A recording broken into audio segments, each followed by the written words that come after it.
अस्सलाम वालेकुम, good morning. अस्सलाम वालेकुम, good morning everybody. Welcome to Geo Pakistan with Huma and Abdullah.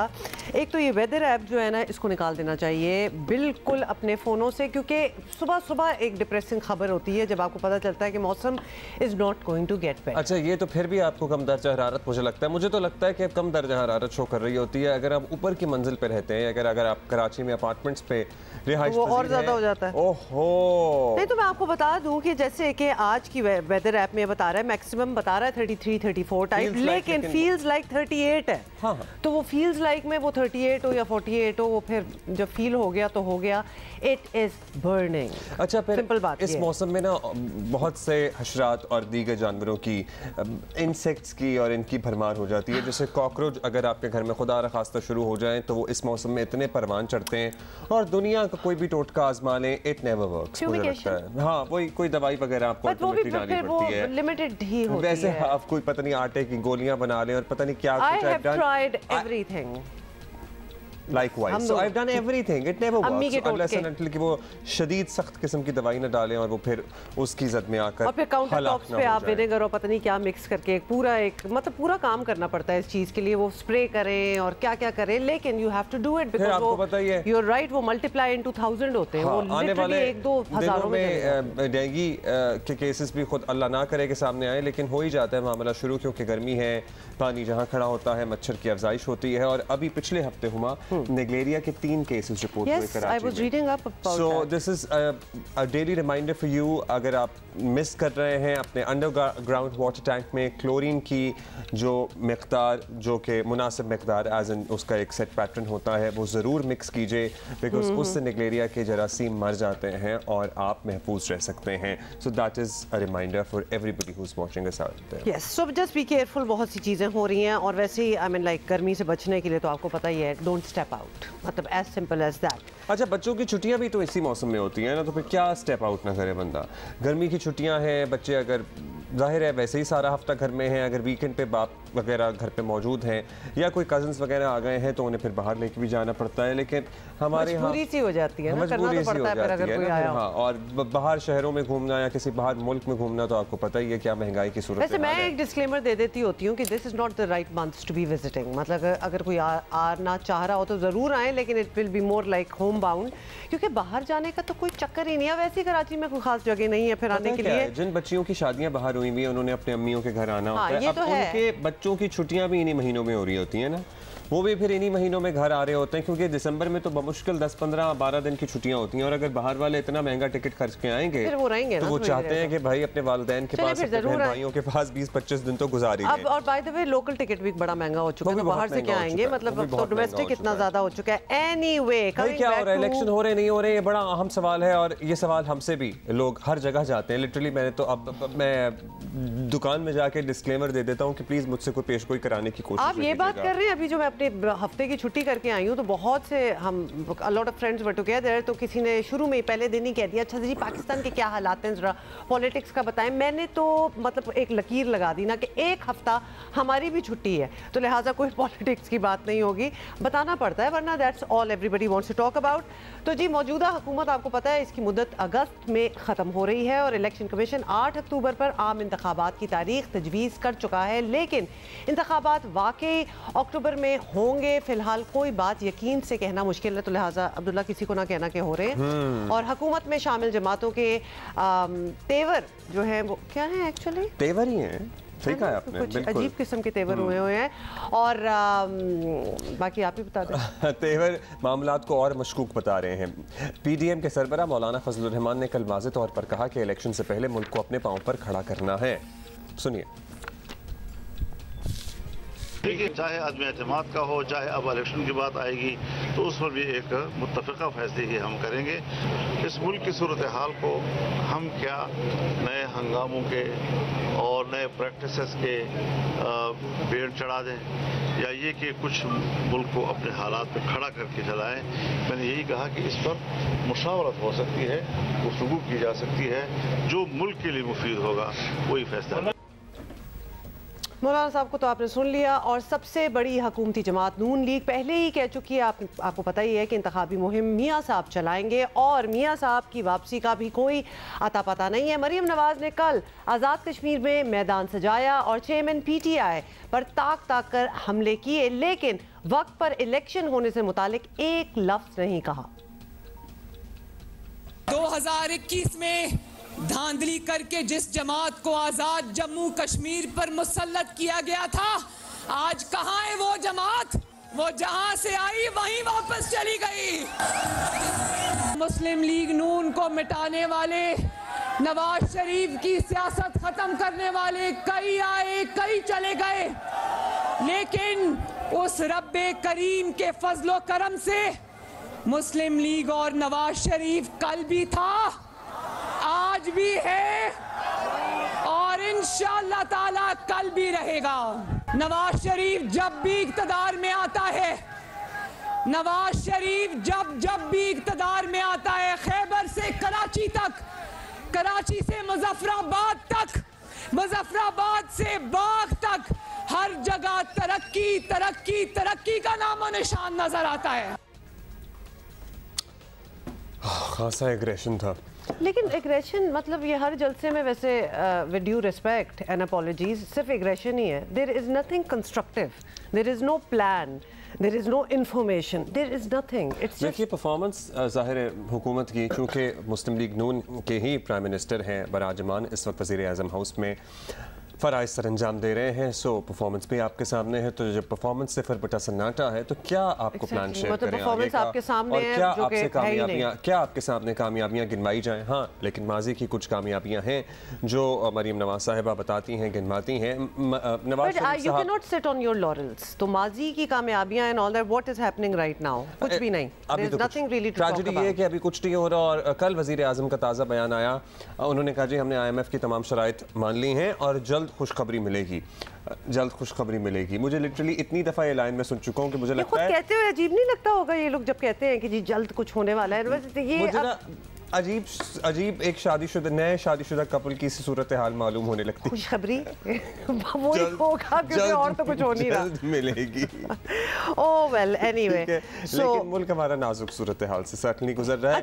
और ये वो वाली खुशखबरी है जिंदगी में, और किसी हमें खुशखबरी का इंतजार नहीं है। ये वाली वो IMF वाली वो खुशखबरी है जो अब हमें मिल जानी चाहिए। अब बस मिल ही जाए, बड़ी बात है। लेकिन ये जो नाजुक सूरत हाल है ना, ये कब से नहीं है। मतलब जब 90s 80s में जब हमारे cousins and all that they moved abroad, तो तब मुल्क में नाजुक सूरत हाल थी। फिर 90s में कुछ और चले गए क्योंकि तब भी नाजुक सूरत हाल थी। मतलब हर डेकेड जो है, पहले आया था मेरा ख्याल, कौन सा वाला शहजाद रॉय का गाना था ना कि बचपन से सुनते आए मुल्क नाजुक बस ये वो ही चल रहा है। फिर आप देख ही लेंगे कभी हमारी तू लगा रहे, ये वाला जो गाना सुनकर याद है उसकी स्टार्टिंग लाइन थी। खैर, ओह वेल, पीपल्स पार्टी खामोशी से अपनी सियासी क़ुव्वत जमा करने में लगी हुई है और उसे भी इलेक्शन की कोई जल्दी नहीं है। अगर वाकई इलेक्शन ताख़ीर का शिकार हुए तो हुकूमत पर जो तनकीद होगी वो तो होगी, बची कुची PTI मायूसी और परेशानी में मज़ीद घिर जाएगी और उसमें उनकी मुश्किलात में इजाफा भी हो सकता है।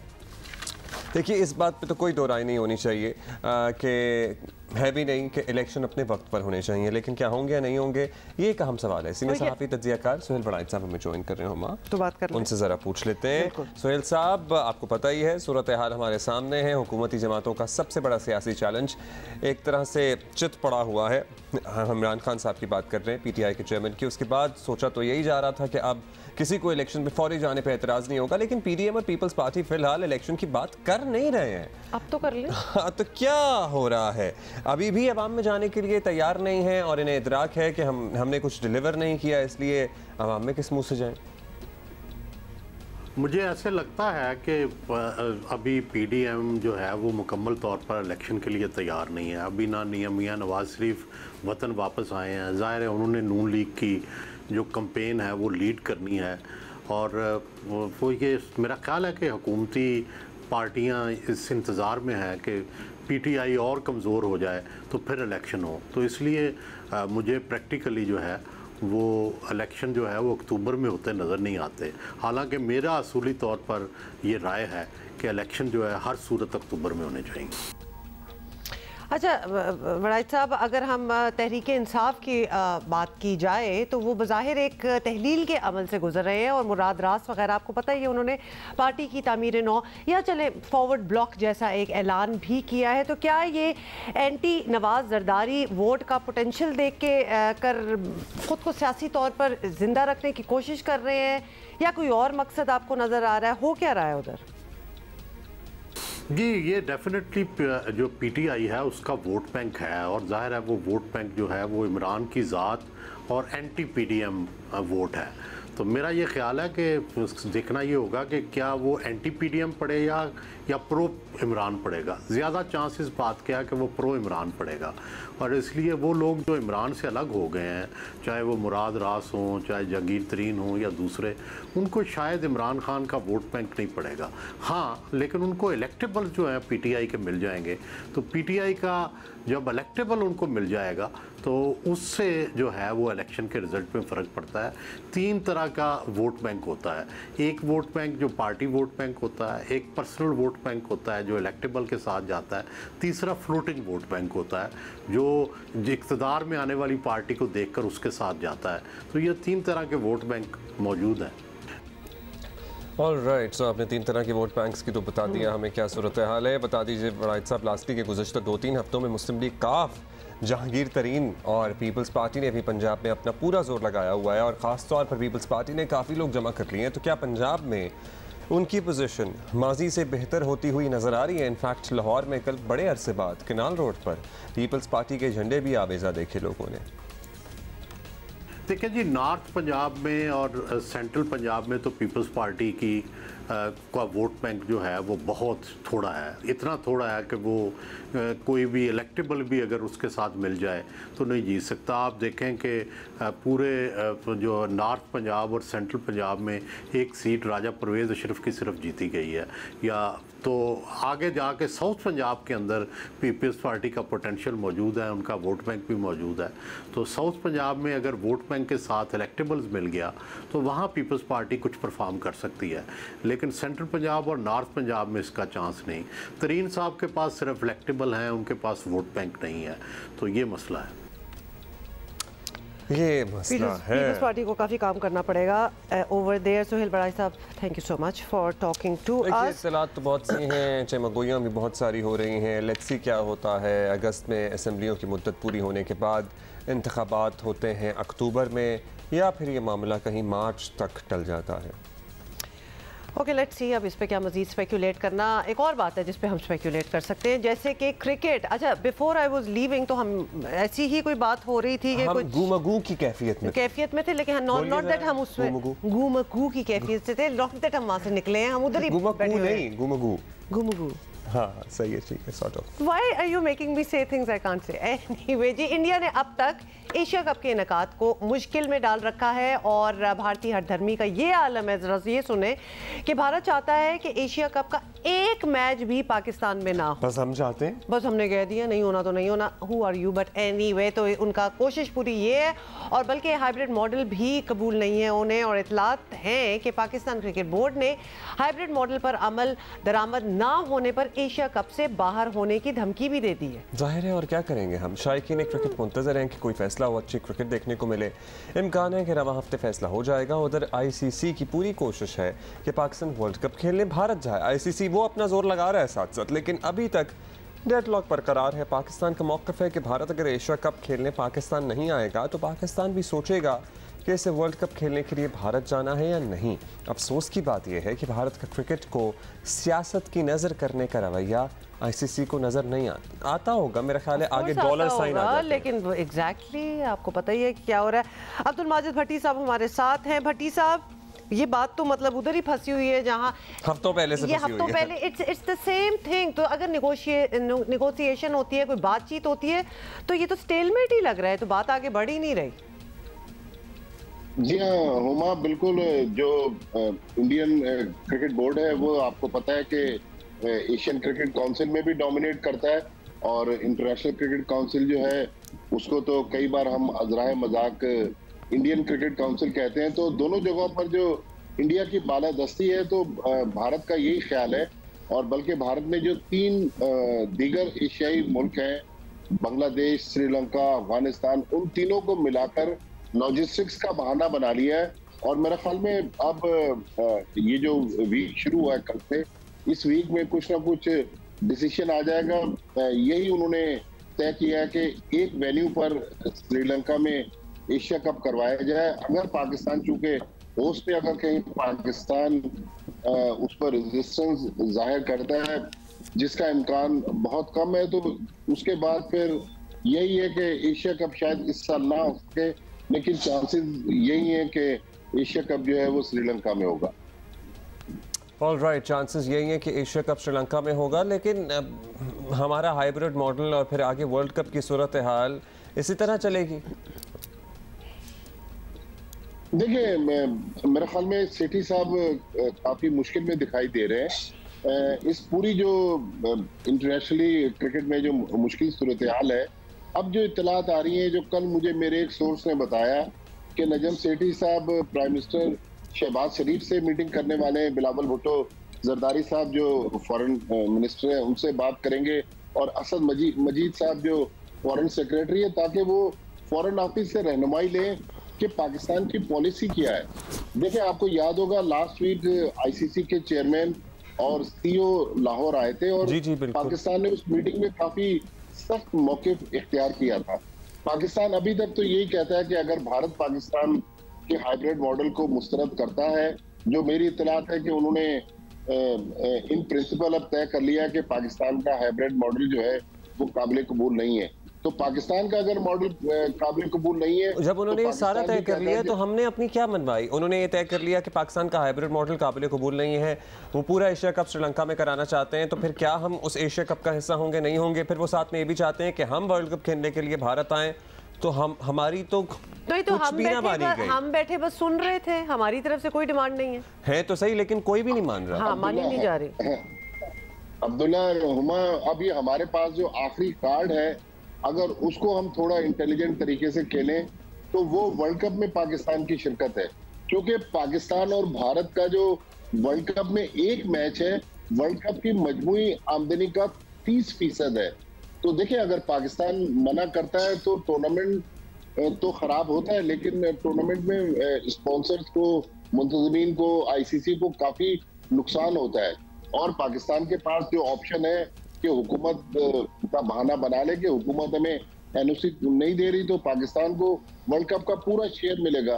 तो अब इस आखिरी कार्ड को पीसीबी किस तरह यूज करता है, लेकिन अभी तक तो भारत जो है वो डोमिनेट कर रहा है। बल्कि हम अगर नहीं खेलते, एशिया कप नहीं हो रहा हमारा हाइब्रिड मॉडल के तहत, तो हम क्या अपना कोई अलग टूर्नामेंट कराने की पोजीशन में होंगे, चूंकि क्या, या फिर हम श्रीलंका वाले एशिया कप का पार्ट होंगे? देखिए अब्दुल्ला, अगर पाकिस्तान एशिया कप में नहीं जाता तो मुझे नहीं लगता है कि इस साल एशिया कप होगा। फिर स्पॉन्सर्स भी पुल आउट कर जाएंगे। जाहिर है, पाकिस्तान और भारत के चूंकि 2 से 3 एशिया कप में मैचेस होते हैं, तो एशिया कप तो पाकिस्तान के बगैर नामुमकिन है। लेकिन मसला वही है कि पाकिस्तान के पास अब ऑप्शन बड़े महदूद हैं। पाकिस्तान ने एक ट्रायंगुलर सीरीज प्लान की हुई है। अब जिस तरह श्रीलंका जो माजी में तो पाकिस्तान का दोस्त रहा है, अब श्रीलंका भी भारत के साथ खड़ा हुआ है। ये जो पैसे की चमक है ना, इसलिए सारे एशियन कंट्रीज को भारत के करीब ले जाकर खड़ा कर दिया है। श्रीलंका में वैसे ही पैसों का इतना मसला है। पिछले दिनों श्रीलंका ने पाकिस्तान को एक प्रपोजल दिया कि हमारे साथ जुलाई में चूंकि पाकिस्तान टेस्ट सीरीज खेलने जा रहा है, तो श्रीलंका ने कहा कि हमारे साथ आप एक वनडे सीरीज खेल ले। लेकिन पाकिस्तान ने भी जवाबी वार किया। उन्होंने कहा नहीं, हमारे पास टाइम नहीं है, हम वनडे सीरीज नहीं खेलेंगे। तो पाकिस्तान के लिए काफी मुश्किल सूरत हाल है। लेकिन लग रहा है कि पाकिस्तान का हाइब्रिड मॉडल जो है वो मुस्तरद हो जाएगा। एशिया कप अगर हुआ तो श्रीलंका में होगा। अच्छा भट्टी साहब, और फाइनली मुझे बेसिकली भट्टी साहब, अच्छा ये नहीं होता, इसको जरा साइड पे रख दे। वैसे कोई ट्राई सीरीज कुछ इस किस्म की, क्योंकि इसके बाद जो होगा इंटरनेशनल कप जो होना है, जो इंडिया में होना है, वर्ल्ड कप जो होना है, उसके लिए कंडीशंस तो यही है, इंडिया हो या पाकिस्तान हो, तो it would benefit the different countries to come and play in Pakistan, ताकि वो जरा तैयारी कर सके। देखिए, पाकिस्तान क्रिकेट बोर्ड बिल्कुल एक प्लान कर रहा है ट्रायंगुलर टूर्नामेंट। एशिया कप चूंकि वर्ल्ड कप से 3 हफ्ते पहले होना है, तो पाकिस्तान का ख्याल है कि वो मुल्क जो वर्ल्ड कप की तैयारी करना चाहते हैं वो पाकिस्तान आए और पाकिस्तान में ट्रायंगुलर टूर्नामेंट खेलें। लेकिन मसला है कि और ये कौन से मुल्क होंगे? मेरा ख्याल एक तो आयरलैंड का सुनने में आ रहा है, एक साउथ अफ्रीका है शायद। लेकिन हुमा देखें, इस साल अगर एशिया कप नहीं होता है तो 2025 में जो चैंपियंस ट्रॉफी है वो भी फिर पाकिस्तान में मुश्किल नजर आ रही है। भारत वहां भी नहीं आएगा और इंडियन मीडिया तो अब खुल्लम खुला भारतीय क्रिकेट बोर्ड उनको ये फीड कर रहा है कि 0 चांस है कि इस साल एशिया कप पाकिस्तान में हो और 2025 में आईसीसी चैंपियंस ट्रॉफी की पाकिस्तान को मेजबानी मिले। तो मेरे ख्याल में पाकिस्तान के लिए बहुत मुश्किल सूरत हाल है। अब देखना है कि पीसीबी के जो करता धरता है वो अपने कार्ड्स को किस तरह खेलता है। पीसीबी के करता धरता जो है वो अपने कार्ड्स को किस तरह खेलते हैं। अब ये बता दें उसके बारे में आपके पास कोई खबर है? ये जो हमारे नौजवान गए हुए हैं बाबर और रिजवान हार्वर्ड वो तो खत्म हो गया होगा उनका खत्म तो हो गए हैं, लेकिन क्या वो किस प्लान के तहत भट्टी साहब बाय द वे गए थे? हमें पता तो था कि कोई शॉर्ट कोर्स है और आगे आने वाले दिनों में क्या मजीद खिलाड़ी भी हमारे जाएंगे या फिर चूंकि दुनिया के टॉप बल्लेबाजों में शामिल हैं ये अपॉर्चुनिटी इन्हीं के लिए दस्तयाब थी? देखिए, एक मैंने पढ़ा था कि एक दुनिया के कोई बड़े फुटबॉलर थे वो भी गए थे, एक कोई बड़े गोल्फर थे उनको भी मदऊ किया था। बेसिकली ये एक पीआर एक्सरसाइज थी कि दुनिया के जो सेलिब्रिटीज हैं उनको बुलाकर थोड़ा सा तालीम के हवाले से भी आगाही दी जाए और एक फोटो सेशन करके जो वहाँ पढ़ने वाले बच्चे हैं उनको भी बताया जाए। लेकिन मसला यही है कि अब हमारे अपने ये प्लेयर्स खासतौर पर बाबर आजम इनको भी अभी तालीम के मैदान में बहुत आगे जाना है। तो अब तो वो वापस आ गए हार्वर्ड से। अब सुना है कि दोनों हज की तैयारियां कर रहे हैं, हज के लिए या तो रवाना हो गए या रवाना होने वाले हैं। लेकिन बहरहाल पाकिस्तान के लिए तो कौन कौन हज पे जा रहे हैं इस दफा पाकिस्तान टीम में से? जो करंट टीम है इसमें तो यही दो, बाबर आजम और मोहम्मद रिजवान जो है दोनों हज के लिए जा रहे हैं। क्योंकि पाकिस्तान क्रिकेट टीम का कैंप शुरू हो रहा है तो बल्कि बाबर आजम और रिजवान तो हार्वर्ड यूनिवर्सिटी गए हुए थे। सरफराज अहमद भी कुछ अदाकार हैं जिसमें फहद मुस्तफा और दूसरे हैं, उनके साथ एक शोबिस की टीम है, उनके साथ आजकल अमेरिका के टूर्स पर हैं, कुछ काउंटी क्रिकेट खेल रहे हैं। तो इसका मतलब है कि क्रिकेटर्स जो है वो क्रिकेट खेले ना खेले पैसा जो है उनका पीछा कर रहा है। बड़ी बात इसमें हमें मेरा ख्याल है कोई एतराज नहीं होना और चाहिए। इसी पे मेरा ख्याल है इससे आगे कोई बात भी नहीं होनी चाहिए। It seems like they are all doing well, very happy. Thank you so much Abdul Majid भट्टी साहब। तो अब ये एशिया कप का जो भी फ्यूचर होगा हमारे प्लेयर्स आर ओके, वो ठीक है, सेट हैं बिल्कुल। एंड टैलेंट है, परफॉर्मेंसेस हैं, रिकॉर्ड्स हैं और क्या मतलब आप ये देखिए कि इस नहज पे ले आया है भारतीय रवैया इस तमाम मामले को कि अब ये सोचा जा रहा है कि पता नहीं एशिया कप पे पाकिस्तान होगा कि नहीं होगा, या हमने ये फैसला करना है कि वर्ल्ड कप पे पाकिस्तान होगा कि नहीं होगा। रैंकिंग देखें आप, उसके बावजूद जरा किस तरह रोका जा रहा है, अजीब बेवकूफाना सूरत हाल नहीं लगती ऑन इंडिया स्पार्ट के? क्या मतलब क्या चाह रहे हैं बिला वजह? मैं कहती हूँ कि इंडिया में even the people should demand कि ये किस किस्म की बात हो रही है कि पाकिस्तान के साथ ना खेला जाए या पाकिस्तान को फोर्स किया जा रहा है कि जी पाकिस्तान में नहीं हो सकते मैचेस या कोई और कहीं और किए जाए। Why don't you want to see Pakistan and India play together? बस आपको पता ही है तो थोड़ा सा प्रेशर होना चाहिए ना, कोई प्रेशर का दबाव भी एक चीज होती है। खैर एनीवे अपने उसी नक्श कदम पर चल रहे हैं जो उन्होंने सेट किया हुआ है। अच्छा, आपको याद है ना कि कराची में बल्दियाती इंतखाबात हुए थे? कितने महीने हो गए, जल्दी याद दिलाओ। ज़्यादा टाइम नहीं हुआ बल्दियाती इंतखाबात को, लेकिन सर्टनली अब मेयर का इंतखाब होना है, 15 से पहले ये फैसला हो जाएगा। उसमें भी अब जो है आखिरकार पीपल्स पार्टी ने मेयर के लिए मुर्तज़ा वहाब को मैदान में उतार दिया है और उनका नाम जो है वो नॉमिनेट किया है और लेट्स सी आगे क्या बड़े पूरे एतमाद हैं। सदर पीपल्स पार्टी सिंध निसार खोड़ो ने कराची और हैदराबाद के मेयर्स के उम्मीदवारों का बाज़ाब्ता ऐलान किया। डिप्टी मेयर कराची जनाब सुलेमान मुराद और मेयर कराची के लिए हमारा उम्मीदवार होगा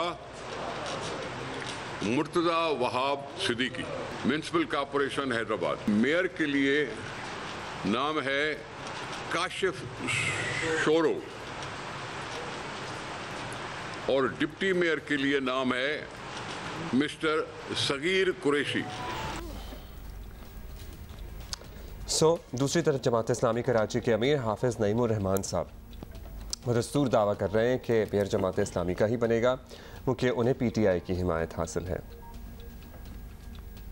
उनका कोई भी ज़रा सा भी ताल्लुक़ कराची से है, नवाज शरीफ साहब का, शहबाज शरीफ साहब का, अमलन तो उन्होंने बहरहाल बहुत ज़्यादती की है कराची के साथ, लेकिन अगर इतना सा भी ताल्लुक़ है तो उन्हें ये देखना चाहिए कि कराची के लिए कौन सा मेयर और कौन सी जमात है जो कराची की खिदमत कर सकती है और करेगी। कुछ भी अगर बिलफर्ज हो जाता है तब भी पीपल्स पार्टी के नंबर पूरे नहीं है। ये पीपल्स पार्टी जिसकी सरिश में यह है कि वो मैंडेट को नहीं मानती, अब भी इनके पास आखिरी मौका है कि ये मैंडेट का एहतराम करें और जमात इस्लामी जिसका मेयर बनने जा रहा है उसके नंबर ज़्यादा हैं तो उसको कबूल करें। दावे वो कुछ भी करें और मालूमात भी इनकी पूरी नहीं होती। किसने बुलाया था तहरीक इंसाफ के सारे लोगों को, इनको ये मालूमात तो है नहीं और कॉन्फिडेंट इतने हैं कि ये मेयर बनाने जा रहे हैं। तो इंशाल्लाह ताला इनको पता चल जाएगा जिस तरह से ये इतने कॉन्फिडेंट होकर, ज़ाहिर है इनको पहले साबका पड़ा है नून लीग के लोगों को तोड़ने का और ब्रीफ केस लेके बलूचिस्तान जाने का, इधर का उधर का। जमात इस्लामी से वास्ता तो इनका पहली मरतबा पड़ा है। हाफिज़ नईम को आपने सुना। पीपल्स पार्टी की जानिब से मेयर कराची के उम्मीदवार मुर्तज़ा वहाब का कहना है कि अगर मेयर के ओहदे पर किसी और जमात का शख्स आया तो वो यही बात करता रहेगा कि इसके पास इख्तियारात नहीं है। तो ये अजीब से वैसे स्टेटमेंट लगी है। तो मतलब अगर आप आएंगे तो आपके पास होंगे इख्तियारात, तो किसी और के पास नहीं होंगे। नहीं, अगर और कोई आएगा तो शायद काम नहीं करने देगी सूबाई हुकूमत। क्या यही कहना चाह रहे थे वो? क्या कहना चाह रहे हैं? क्या कहा एग्जैक्टली, सुन लेते हैं। कोई और शख्स आएगा तो वही इख्तियारात की बातें करेगा, कहेगा मैं क्या काम नहीं कर सकता हूँ, as compare to Peoples Party जो कहेगी हम क्या क्या काम कर सकते हैं। जमात इस्लामी ने कल अपना पावर शो करने की कोशिश की और मैंने भी जब्बार नासिर साहब की वो खबर पढ़ी है, मीडिया के दोस्तों ने बताया कि PTI के शायद कोई 8 या 9 अरकान वहाँ पहुँचे थे, बाकी लोग नहीं पहुँचे। ये इस बात को शो करता है कि Jamaat Islami does not have the numbers. वो बसों पर तनकीद होती थी, आज आपको बसें चलती हुई नज़र आ रही हैं ना। एम्बुलेंसेज ना होने की तनकीद होती थी, आज एम्बुलेंसेस चल रही हैं ना। कोरंगी कॉजवे डूब जाता था हर बारिश में, आज हमने फैसला किया कि कोरंगी कॉजवे के ऊपर नया ब्रिज बनाया जाएगा। 9 मई के बाद आपको पता ही है किसी भी सियासी जमात के लिए पाकिस्तान तहरीक इंसाफ के इत्तेहाद का बोझ उठाना ना तो आसान है ना ही काबिल कबूल है। अब हो सकता है मुर्तज़ा वहाब साहब ही मेयर बन जाएं। मसला ये है कि कराची वालों के मसाइल हल होने चाहिए, मतलब, और कराची के मसाइल जानने के लिए या उनको हल करने के लिए या उनका पता होने के लिए किसी स्टडी की भी ज़रूरत नहीं है। मतलब कराची में आज से 30 साल पहले पैदा होने वाले बच्चे और आज से 3 साल पहले पैदा होने वाले बच्चे को पता है कि कराची के क्या मसाइल है। तो मसाइल आपको ढूंढने की जरूरत नहीं पड़ेगी, जो भी आएगा ना मसाइल ही मसाइल हैं, कहीं से भी शुरू कर दें तो चीज़ होगी। मजहर अब्बास साहब हमारे साथ है। मजहर अब्बास साहब, सबसे पहले तो यही बता दें कि पीपल्स पार्टी ने जो प्रपोज किया, मुर्तज़ा वहाब को नामजद किया है फॉर मेयर कराची, ये चॉइस आपको कैसी लगी? ये पहला दौर है पीपल्स पार्टी का कि जिसके दौर में लोकल बॉडीज इलेक्शन हुए हैं, तो बेहतर होता उनके पास और भी चॉइसेस थी, और भी चॉइस थी जिसको अगर वो मेयर बनाते तो वो, क्योंकि इलेक्शंस लड़ के आना और फिर मेयर बनना वो बहुत अच्छा होता है, ज़्यादा अच्छा मैसेज जाता है। फिर दूसरा ये कि अगर हम अभी तो ज़ाहिर इलेक्शन होना बाकी है, जो इस वक्त शिकायत आ रही हैं दूसरी तरफ से जमात इस्लामी और पाकिस्तान तहरीक इंसाफ और ये सूरत हाल है, तो अब देखना ये कि इलेक्शन जब होंगे तो उसमें क्या होता है। बज़ाहिर अगर हम नंबर गेम्स देखें तो नंबर गेम्स में अगर सिंगल लार्जेस्ट पार्टी है तो यकीनन पीपल्स पार्टी नज़र आती है, लेकिन क्या वो मेयर बनाने की पोजीशन में है without the support of Pakistan Tehreek Insaf के यूसी चेयरमैन वगैरह हैं, वो नहीं नज़र आता। और अगर जमात इस्लामी और तहरीक इंसाफ के जो यूसी चेयरमैन वगैरह हैं वो हम देखें, उनकी तादाद देखें कि जिनका इत्तेहाद हुआ है, तो उस लिहाज से हम देखें तो उसमें हमें नज़र आता है कि हाफिज़ नईम साहब जो है वो इलेक्शन जीत जाएंगे। लेकिन बहरहाल इलेक्शंस में इस तरह की चीज़ें होती हैं। एक मरतबा पीपल्स पार्टी का मेयर भी 2 काउंसलर्स को अगवा कर दिया गया था 79 में, उसकी वजह से पीपल्स पार्टी का मेयर मुंतखब नहीं हो सका। लेकिन जहाँ तक मुर्तज़ा वहाब का है, मुझे ज़्यादा खुशी होती है कि मुर्तज़ा वहाब अगर जो है उन नॉमिनेशन के बजाय अनइलेक्टेड नॉमिनेशन के बजाय ज़्यादा बेहतर होता अगर वो कोई यूसी जीत कर आते और फिर मेयर बनते, तो वो उनके लिए भी बेहतर होता और पार्टी के लिए भी बेहतर होता। देखिए मौलवी साहब, हाँ, बट इन दिस केस अगर मुर्तज़ा वहाब मेयर बनते हैं तो उन्हें बड़ा एडवांटेज होगा, क्योंकि सिंध हुकूमत की एक टोटल सपोर्ट जो है वो मुतवक्के है कि वो उनको मिलेगी। तो बतौर मेयर कि कोई और तो शिकायत करता रहेगा। हाँ एग्जैक्टली, तो वो खुद भी यही कह रहे हैं, बल्कि उन्होंने ये इंसिनुएट भी कर दिया है कि मुझे ही बना लो, ये बेहतर ही होगा। तो ये मौका मिला तो सबके लिए बेहतर नहीं हो जाएगा कि मतलब he is the best choice? देखिए, पहली चीज़ तो ये कि जो ये तीनों जमातें हैं, इन्होंने मुकम्मल केएमसी को या लोकल बॉडीज़ को मुकम्मल इख्तियारात के लिए वो लड़ाई नहीं लड़ी, वैसे हमें लगता है। जब तक लोकल बॉडीज़ को मुकम्मल तौर पे एम्पावर नहीं किया जाएगा, कोई भी मेयर मुंतखब हो जाए, कोई भी जमात जो है वो बरसर इख्तिदार आ जाए, उसके पास महदूद इख्तियारात ही होंगे। अब ये ज़रूर है कि एडवांटेज है कि सिंध गवर्नमेंट जो पीपल्स पार्टी की है तो उनका मेयर होगा, तो उनके पास एडवांटेजेस ज़्यादा हैं। लेकिन कराची के बहुत छोटे छोटे मसाइल हैं, हम बहुत बड़े मसाइल में नहीं जाते। अगर सिर्फ आप सड़कें कुशादा कर दें, इंक्रोचमेंट ख़त्म कर दें शहर से, और अच्छी बसें तो चली हैं लेकिन रोड्स अच्छी नहीं हैं, पहले रोड्स को कुशादा करना चाहिए था। और बहुत सी ऐसी सड़कें हैं, अभी भी मैं आपको बता सकता हूँ कि जो सालों से नहीं बनी सड़कें। तो मेरा ख्याल है कि हमें जो है पहले शॉर्ट टर्म्स पे शुरू करना चाहिए। जहाँ तक पानी का मसला है, K4 के बारे में बहुत से सवालात हैं कि K4 से कराची को पानी मिलेगा या नहीं मिलेगा। मैंने जो मालूमात हासिल की हैं उसमें कराची को कम पानी मिलेगा उसके लिहाज से। तो मैं तो सबसे ज़्यादा हमेशा से इस बात को स्ट्रेस कर रहा हूँ कि जब तक आप लोकल बॉडीज़ को एम्पावर नहीं करेंगे, उस वक्त तक कराची के बुनियादी मसाइल और लोकल बॉडीज़ के जनरली पूरे पाकिस्तान में मसाइल हल नहीं होंगे।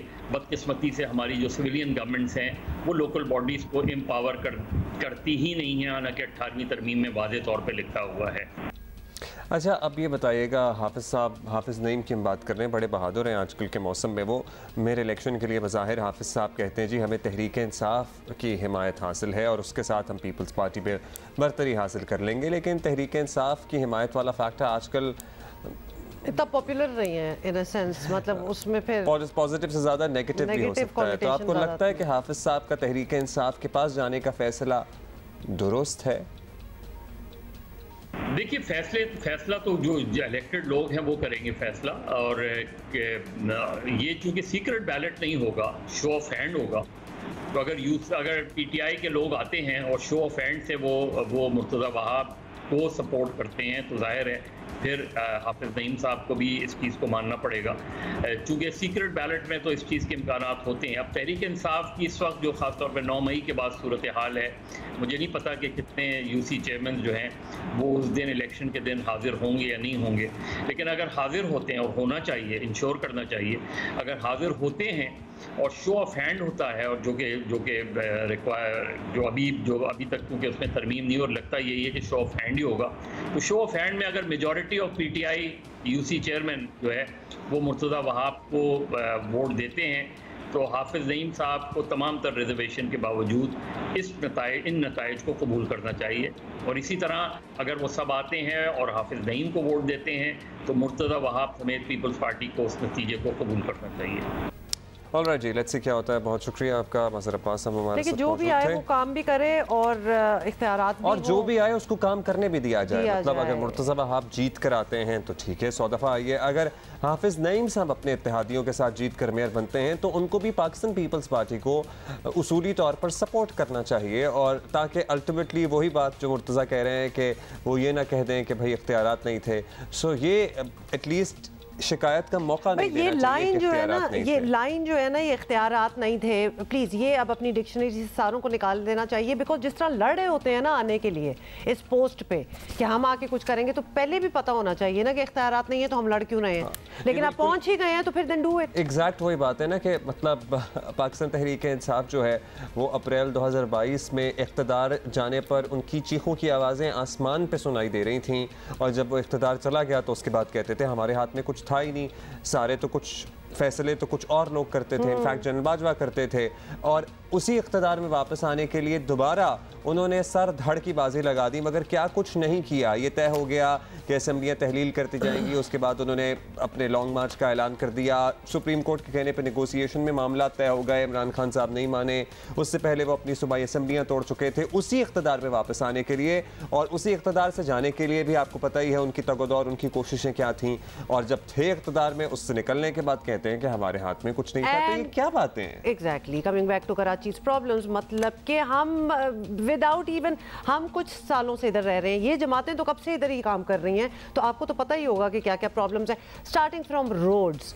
Water, drainage, health, education, transportation, मतलब कि हम we can go on and the list won't end. और पता है इतने मसले हैं यहाँ, और मुझे लगता है कि कराची वाले इतने डिप्राइव्ड हैं कि उन्हें कुछ मिलना शुरू होता है तो वो उसको अप्रिशिएट भी बहुत ज़्यादा करते हैं।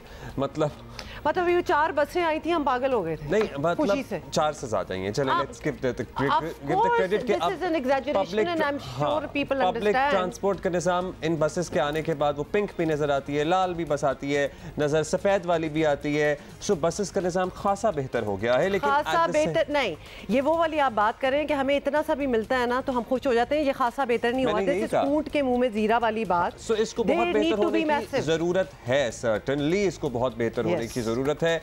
और कहीं कहीं हमें कंस्ट्रक्शन का काम नजर आता है, कराची में रहने वाले उसी पे हम दीवानावाद छलांगे लगाना शुरू हो जाते हैं। उसके बाद ये भी होता है, sorry this needs to be pointed out, कि चीज़ें जो है ना उनको उखाड़ दिया जाता है कि रोडें बन रही हैं और ये हो रहा है, और उसके बाद वो दिखाने के लिए उखाड़ा जाता है, बनती नहीं है, वो उसी तरह पड़ी रहती हैं। तो लिहाजा these are the issues and they are glaringly obvious, कुछ ज़्यादा ढूंढना भी नहीं पड़ेगा, बहुत इश्यूज हैं, उन पे काम करने के लिए कोई आना चाहता है तो आए। सो कराची में लिटरली आप महंगा इलाका कह लें, आप सस्ता इलाका कह लें, आप मुतवसत इलाका कह लें, बड़े मुश्किल है लोगों के लिए हालात रहने के लिए। आप महंगे तरीन कराची के इलाकों की बात करें, पैदल चलने की जगह नहीं है, गाड़ी या मोटरसाइकिल चलाना तो दूर की बात, क्योंकि सारी रोड्स उखड़ी पड़ी हैं। एवरी रोड एब्सोल्युटली, समझ नहीं आता कि क्या प्लानिंग है भाई, एक उखाड़ लो एक बना लो, सारी सब हम साथ उखाड़ेंगे और शायद बन जाए। वक्त पूरा इलाका फाड़ देंगे, बाहर मुंह चढ़ा रहा होगा हमें। अब लोग मरें, चाहे वो उनकी गाड़ियां गड्ढे में गिरें या वो खुद गड्ढे में गिरें, या उनके टायर खराब हो, या उनकी हड्डियां फ्रैक्चर हो, कोई प्लानिंग नहीं है ना, that is no coordination, no planning, यही तो सारी चीजें। अब जो भी आ रहा है और अगर ये लड़ रहे हैं इस जगह के लिए कि मेयर बनेंगे, तो फिर याद रहे कि ये सब कुछ करना होगा, ये इख्तियारात नहीं है, all that this not going to work anymore. अच्छा जी, अभी आगे बढ़ेंगे और हम आपको ये बताना चाहते थे कि सऊदी अरब में क्या शाहकार बनने जा रहा है। क्या आपको खबर बताएं, एक तो ऐसी है कि लगता है कि literally out of the future है, और एक में हम फंसे हुए हैं। पहले आपको बता देते हैं कि है ना, बिल्कुल पीछे चले गए हैं, लेकिन सऊदी अरब फ्यूचरिस्टिक वाली बात पहले कर लेते हैं। सऊदी अरब का 1078 किलोमीटर फी घंटा की रफ्तार से चलने वाली इंतहाई तेज रफ्तार ट्रेन का मंसूबा जो है, वर्जिन हाइपरलूप की कैप्सूल नुमा ट्रेन में जद्दा से मक्का का, बाय द वे आपको पता ही है ना उनका डिस्टेंस क्या 89 किलोमीटर, उसका सफर सिर्फ 5 मिनट में तय होगा। ये लगता नहीं कोई अलिफ लैला, ये कोई बहुत ही आउट ऑफ द फ्यूचर बात लगती है कि ये हो भी सकता है, अपेरेंटली हो सकता है। और बाय द वे ये मंसूबा जो है 2030 में मुकम्मल भी हो जाएगा, तो आप जाके देख लेना। मतलब वी आर टॉकिंग अबाउट ये वो कैप्सूल है जिसकी हम बात कर रहे हैं, हाइपरलूप, ये इतना तेज जाएगा, 1000 किलोमीटर फी घंटा की रफ्तार से ट्रैवल करेगा। ट्रैवल कर रहे हैं कि आप 5 मिनट में, मतलब बाय रोड भी आप जाएं ना तो 1.5-2 घंटे लगते हैं आपको, 2 घंटे भी लग जाते हैं जद्दा टू मक्का पहुंचने में। 5 मिनट, like 5 minutes। हम अपनी सड़कों की अभी ब्रेक से पहले बात कर रहे थे, अपने 5 बसों की, जो कि अब्दुल्ला, सॉरी बट 5 नहीं है, ज़्यादा ही है, बट लगता तो यही है ना। और यहाँ ये बातें हो रही हैं, सोचें हाइपरलूप की बातें हो रही हैं, और ये बना भी लेंगे क्योंकि बन ही रही है ना चीजें। 2030 this is what vision is. I am sure, वो मैं कह रहा था कि चले बाहर से जो स्पीड होगी और एयर रेजिस्टेंस एंड एवरीथिंग, पता नहीं वैसे एयर होगी ही नहीं शायद इस लूप के अंदर, तभी शायद probably they would maintain the speed, otherwise अंदर भी इंसानी बॉडी इस स्पीड को मैनेज कर सके। वैसे जहाज में भी तो करते ही हैं ना, जहाज में भी तो कर ही रहे होते हैं, और अंदर तो स्टिल ही बैठे होंगे, उन्हें नहीं पता होगा कि पीछे बाहर क्या हो रहा है। बड़ी फैसिनेटिंग बात लगती है। अच्छा जी, एक और बात हम करना चाहते थे लेकिन हमारे पास टाइम कम है, सो ये तफसीली बात करेंगे अगले घंटे में। और अगले घंटे में हमें ज्वाइन करेंगी सरवत गिलानी एंड स्ट्रिंग्स के फैसल कपाडिया, और हम बात करेंगे स्पेशल ओलंपिक्स के बारे में जो बर्लिन में होने वाली हैं, गेम्स भी, उसकी बच्चे क्या तैयारी कर रहे हैं। टू लीव, तो हमने उन्हें पहले कहा कि जरा आए हम गप्पे लगाते हैं। इसके अलावा एक और बड़ी इंपॉर्टेंट बात, ये जो बजट आने वाला है ना, ये जरा आवाम की राय देखेंगे कि उनका क्या कहना है, what are they expecting from this budget, because this is going to be difficult. तो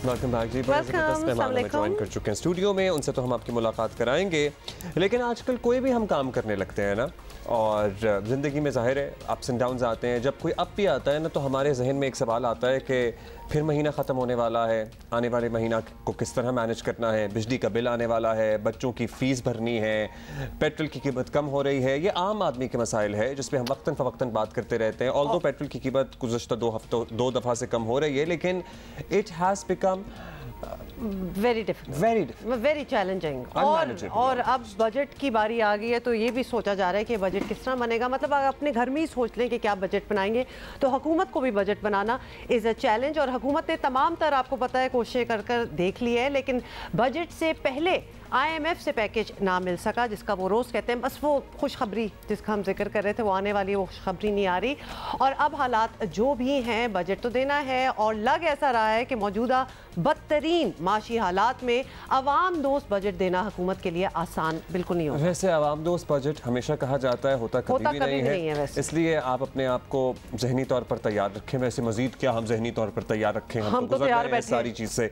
सो अवाम को हम यही कहना चाहेंगे कि पर्टिकुलरली हम आवाम को ये कहना चाहेंगे कि अपनी अर्निंग्स को इस तरह से बढ़ाने की कोशिश करें कि अब घर में अगर एक कमाने वाला हो तो नहीं गुजारा हो सकता।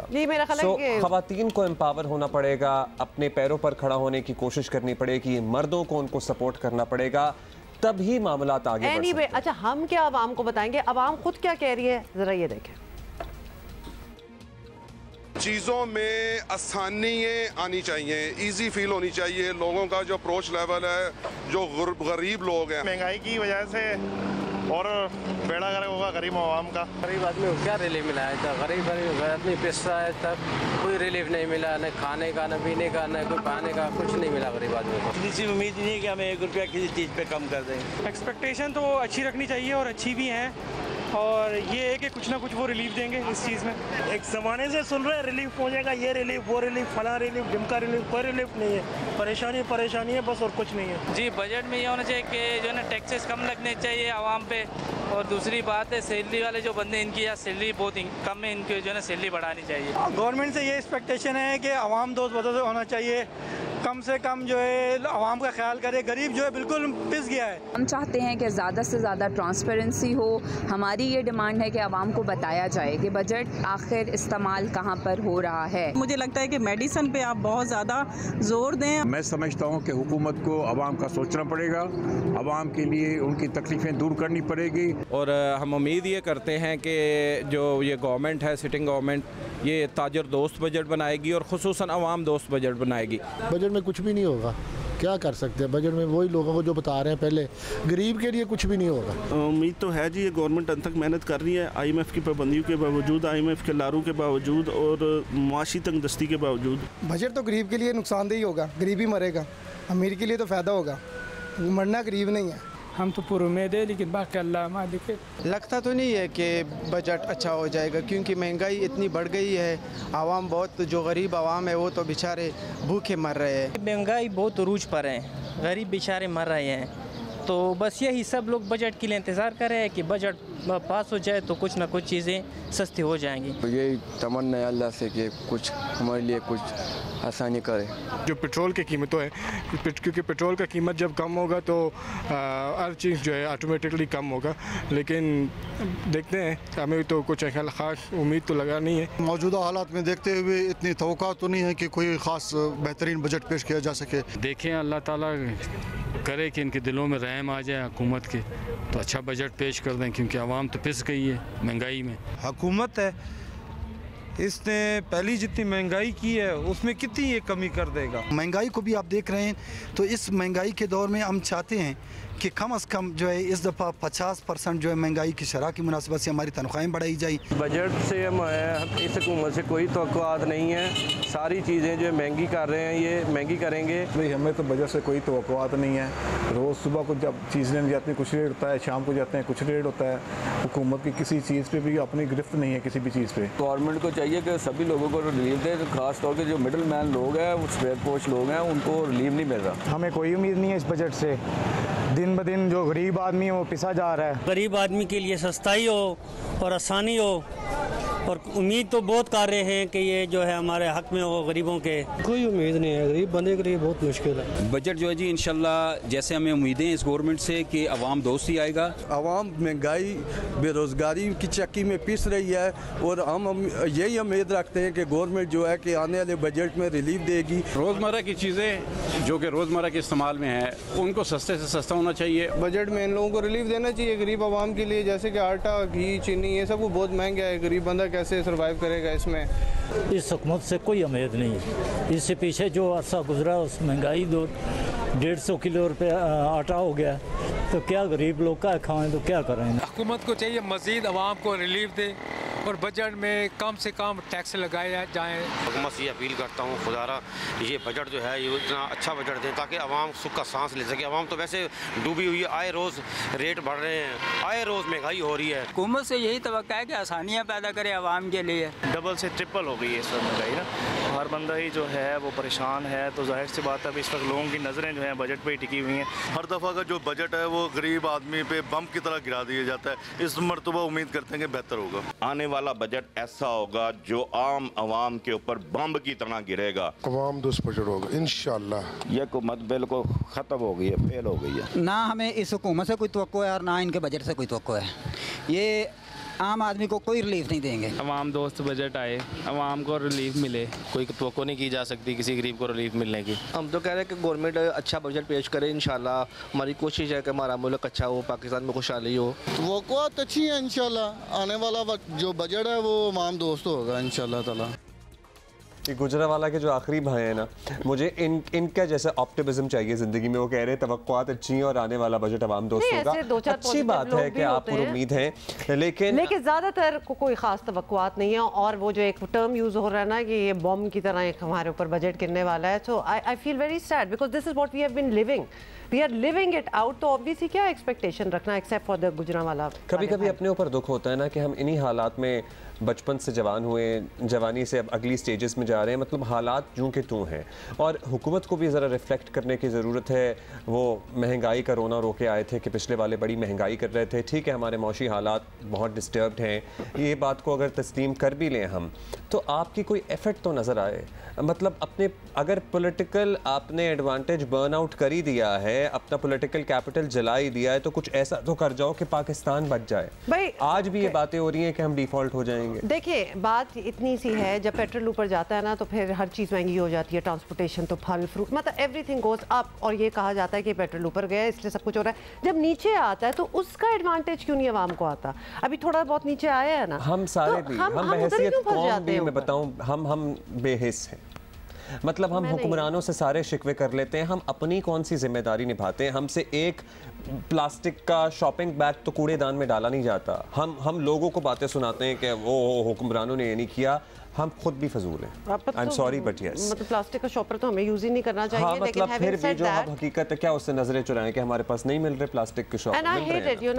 अच्छा जी, मेहमान वेट कर रहे हैं, हम बिल्कुल टॉपिक बदलेंगे और हम आपको पहले भी मिलवाते हैं। कुछ चीज़ों में हम अच्छे भी हैं, जैसे कि अभी हम बात कर रहे हैं, और इस चीज़ में तो हम बहुत ज़बरदस्त हैं। पाकिस्तान के स्पेशल एथलीट्स को जब मौका मिला है, इन्होंने पाकिस्तान का नाम रोशन किया। 32 साल से स्पेशल ओलंपिक्स पाकिस्तान के तहत इन एथलीट्स की ट्रेनिंग और इन्हें मुकाबलों में भेजने की रिवायत चल रही है। It's been more than 3 decades. Yes, How cool is that? इस बार भी बर्लिन में होने वाले वर्ल्ड गेम्स में स्पेशल ओलंपिक्स मुकाबलों के लिए पाकिस्तान का एक बड़ा ही मजबूत दस्ता हमने तैयार किया है। कोई छोटा मोटा दस्ता नहीं है, ठीक ठाक लोग जा रहे हैं। पहले आपको बता दें कि 17 से 25 जून तक ये गेम्स जो हैं ये होंगी बर्लिन में, और इसमें दुनिया से 7,500 खसूसी खिलाड़ी जो हैं वो शिरकत करेंगे। करेंगे और पाकिस्तान की कंट्रीब्यूशन क्या होगी ये भी आपको बताते हैं।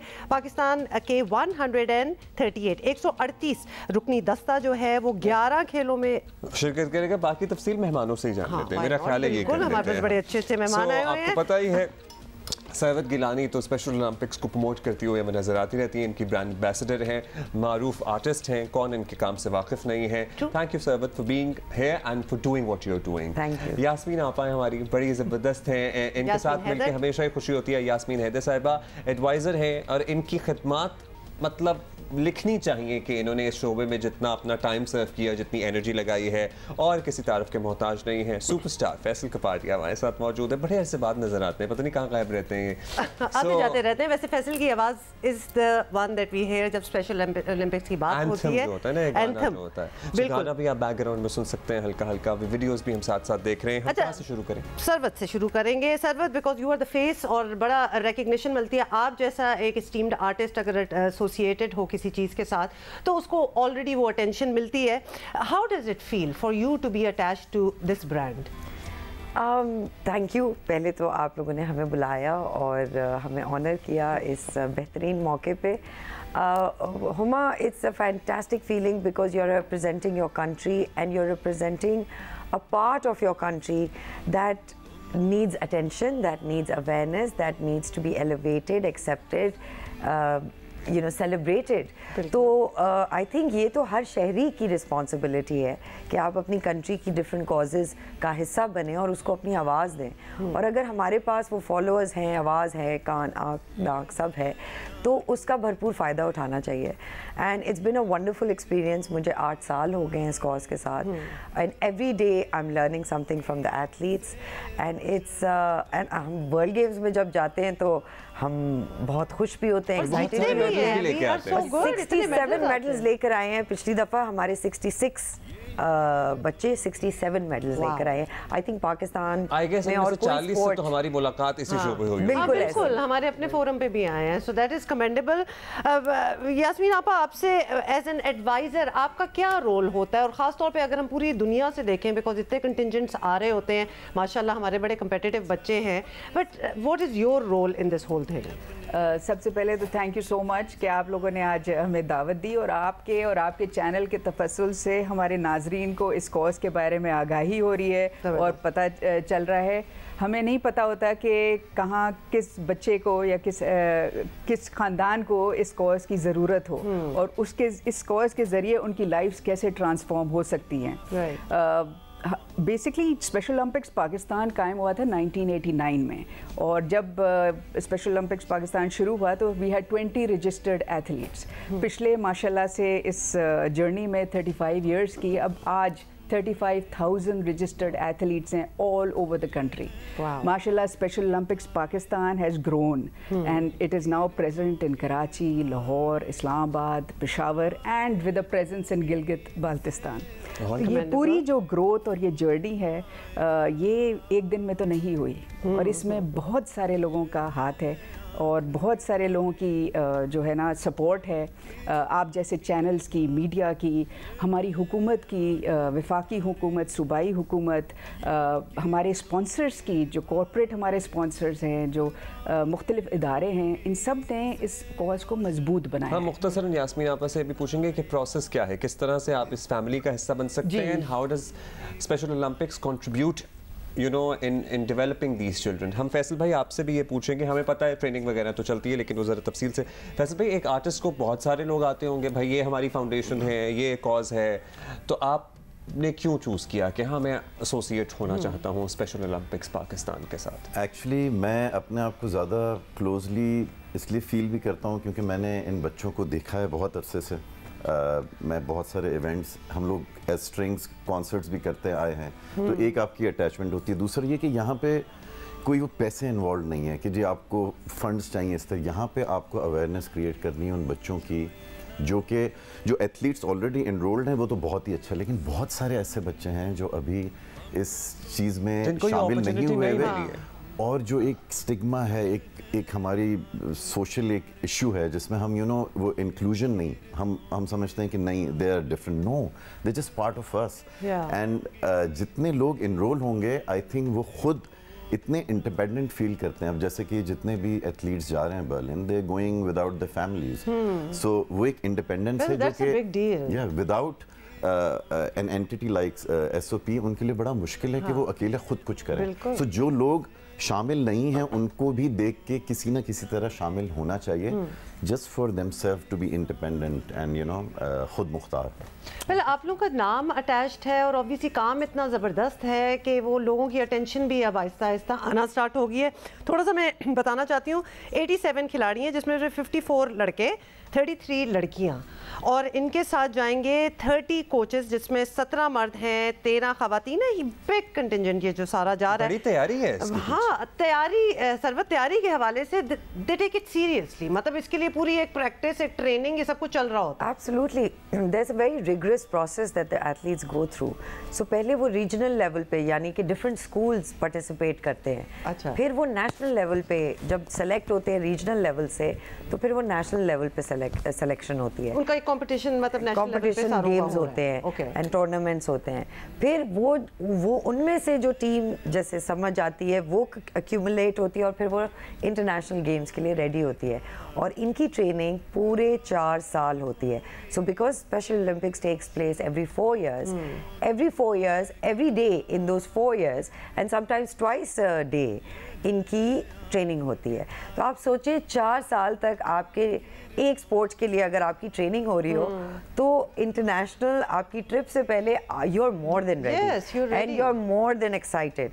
तो इस वक्त जो एड्रेलिन है ना, जो हमारे बच्चों को पता है कि हम जाने वाले हैं and this is our time, they are ready, they are beyond ready. I am sure आप भी तेज से एसोसिएटेड हैं, आपकी भी एक्साइटमेंट जो है वो आपके चेहरे पे नजर आ रही है। यास्मीन, आप ये बताइएगा, हमें आपको पता है हमारे यहाँ चलो स्पेशल नीड्स का वैसे क्या हाल है, मतलब हम अपने बच्चों को अदरवाइज नहीं संभाल पाते, हमारी एजुकेशन, हमारी स्पोर्ट्स फैसिलिटीज़, अभी हमारी नेशनल गेम्स हुई हैं, मतलब हम दुनिया के स्टैंडर्ड से बहुत पीछे हैं, लेकिन ये जो मैदान है इसमें हम दुनिया से कम्पीट करते हैं। बिल्कुल, ये आपने कैसे किया? एक्चुअली स्पेशल ओलंपिक्स जी एक बैनुल-अक़वामी मूवमेंट है, और यहाँ actually special Olympics Pakistan is the only global non profit which is present in Pakistan. तो ये एक बहुत मुनफरद बात है। Number 2, special Olympics is a huge largest volunteer movement in the world. हमारे ना सिर्फ ये एथलीट्स हैं और कोचेज़ हैं, हमारे एक पूरा एक वॉलंटियर मूवमेंट है nationwide. World games Berlin में इस वक्त almost 190 countries will be competing. कोई 7-8 हज़ार athletes from the world over आ रहे होंगे। तो अभी हम जब बात कर रहे थे कि इतनी मायूसी है, माशी मायूसी, तो ये जो हमारी पार्टिसिपेशन है, एक्चुअली ये तो एक बहुत खुश खबरी वाली पार्टिसिपेशन है कि हम 190 कंट्रीज़ में पाकिस्तान कम्पीट कर रहा होगा और पाकिस्तान का नाम रोशन कर रहा होगा। ये बहुत बड़ी बात होती है कि आपके 137 मेंबर डेलीगेशन जा रही है इन हालात में, और ये सब हमारी आवाम की सपोर्ट से, आप लोगों की दुआओं से ये जा रही है। तो जितना हम इस आई थिंक इस काम में आगे बढ़ेंगे, पाकिस्तान का नाम रोशन करेंगे।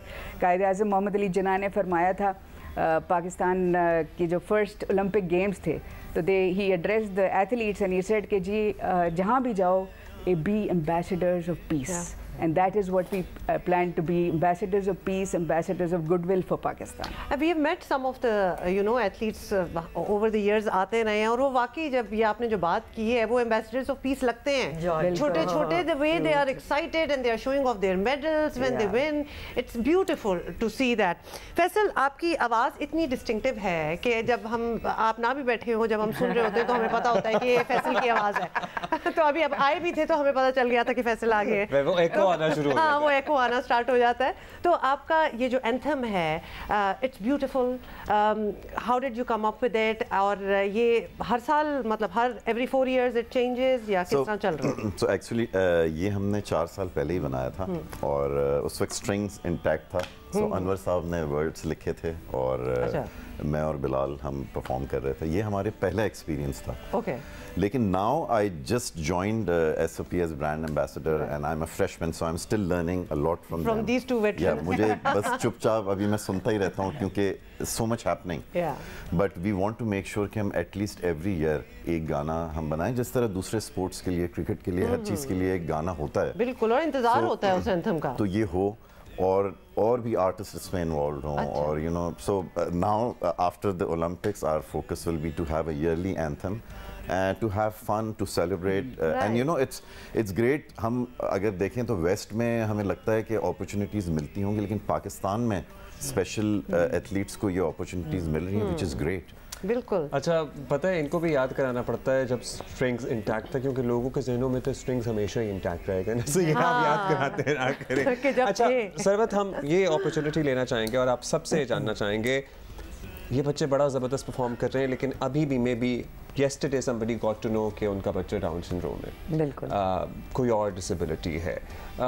वालिदैन के लिए सर्टनली बहुत मुश्किल वक्त होता है वो, और फिर लोग भी, हमारे माशरे में भी एक्सेप्टेंस ज़रा कम है। आप ऐसे वालिदैन को क्या कहना चाहेंगे, ऐसी फैमिलीज़ को क्या कहना चाहेंगी? देखिए, स्पेशल ओलंपिक्स के एथलीट्स जैसे कि हुमा ने कहा, हम ओवर द इयर्स देखते रहे हैं कि through the power of sports उनकी ज़िंदगियाँ बदल रही हैं, and not just on a national level but they are representing, वो पाकिस्तान से बाहर जाके पाकिस्तान को रिप्रेजेंट करे। शायद आपको और मुझे ये मौका ना मिलते, बट मैं उन फैमिलीज़ को यही कहना चाहूँगी कि हमारी दिमाग की बंदिशें उनका फ्यूचर नहीं डिफ़ाइन कर सकती, उनका फ्यूचर वो खुद डिफ़ाइन कर सकते हैं, और उनमें सारी एबिलिटीज़ हैं, इनफैक्ट उनमें एक्स्ट्रा ही एबिलिटीज़ हैं, इसलिए उनको स्पेशल कहा जाता है, यू नो। सो अपनी दिमाग की जंजीरों को खोलें और उनको आज़ाद करें। It is all in the mind, because जब हम देखते हैं हमारे एथलीट्स, चाहे वो छोटे से शहर से आए हुए या बड़े से शहर से आए हुए, उनमें एबिलिटीज़ भरपूर हैं। इट्स जस्ट दैट हम उन पे यकीन नहीं करते, या हम उनको अपने घरों से निकालना नहीं चाहते बिकॉज ऑफ सम टैबू और the you know the norms of the society which are really wrong. Because at the end of the day जब वो बच्चा मेडल लेकर आता है तो ना सिर्फ उसका ख़ानदान बल्कि उसका गांव, उसका पूरा शहर उसके नाम से पहचाना जाता है। तो जब आपके पास 30 सालों में इतने अमेजिंग एग्जाम्पल्स हों जहाँ वो बच्चों के नाम से आपका पूरा शहर पहचाना जा रहा हो, सो इट्स अबाउट टाइम कि आप अपने बच्चों को भी घरों से निकालें और उनमें बिलीव करें। और फियर जो है वो सबसे बड़ी चीज़ है जो हमारे बच्चों के फ्यूचर को क्लाउड कर रही है। सो इमेजिन करें कि आप अपने फियर से अपने बच्चों का फ्यूचर क्लाउड कर रहे हैं, हाँ, तो प्लीज़ उसको उनको निकालें और घर से। फिर consider yourself the chosen one। अब आपके घर में अगर इस तरह हैं लोग मौजूद, तो आप अपने आप अल्लाह ताला की रहमत ही समझें, क्योंकि अल्लाह मियाँ ने आपको चुना है इस बड़े काम के लिए, इस नेक मकसद के लिए, और इसका आपसे तो बहुत सारे ऐसे लोग मिलते हैं। और दूसरा because we are also running some footage here and I am looking कि ये काफी, इस पर हम देख रहे हैं ज्यादा प्रमोशन है, इज दैट सो? बिल्कुल, इस पे भी किया हुआ है। बिल्कुल, एक्चुअली जो हम बहुत शुक्रगुजार हैं जर्मनी के सफारत खाने की पाकिस्तान में, जिन्होंने इस बर्लिन गेम्स के लिए हमारे साथ बहुत ताउन कराए, और हमारी हुकूमत सिंध जिन्होंने भी ताउन करा, और हम इसकी पब्लिक अवेयरनेस कर पाए हैं, ताकि जगह जगह लोगों को पता चले गेम्स के बारे में। आप सब लोग गेम्स को फॉलो करें, हाँ, बच्चों को चेयर करें, हमारे हैशटैग्स बने हुए हैं उसको किसी स्पोर्टिंग इवेंट में किया। और एक बड़ी खूबसूरत बात है बर्लिन की जो मैं शेयर करना चाहूँगी कि 1989 था वो साल जब बर्लिन वॉल गिरी, ठीक है, एंड अब ये ओलंपिक्स जो हो रहे हैं, जो स्पेशल ओलंपिक्स, तो हमारा जो मैस्कॉट है उसका नाम है Unity, and the whole idea behind is to unite all of us.